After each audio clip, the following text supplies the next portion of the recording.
So Ben, we're tasting the 2022 Landing Pinot Gris. What's the process of making this wine? So this is comes from a little north-facing block, quite sheltered. We've got two different clones of Pinot Gris. We treat them a bit differently.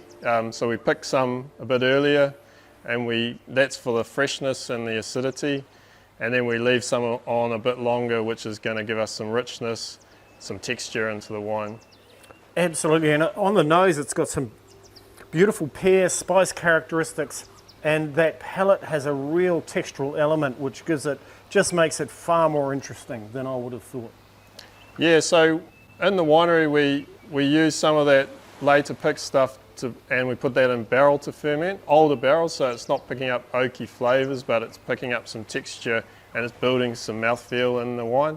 And we also use some skin contact, so we soak it in the press, and that gives a bit of spice and a bit of phenolic, which just gives that wine a bit of framework and keeps it, in a nice line.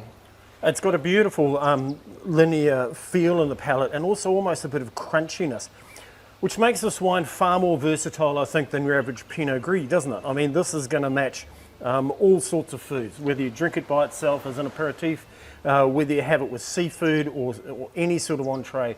It's absolutely made for that. It's a beautiful wine.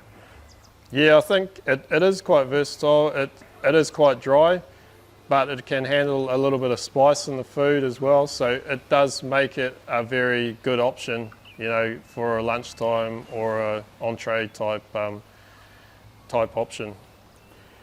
Great wine, Ben. Congratulations. Thank you. Cheers. Cheers.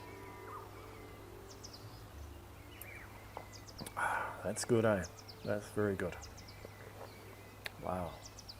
Great Pinot Gris. Great.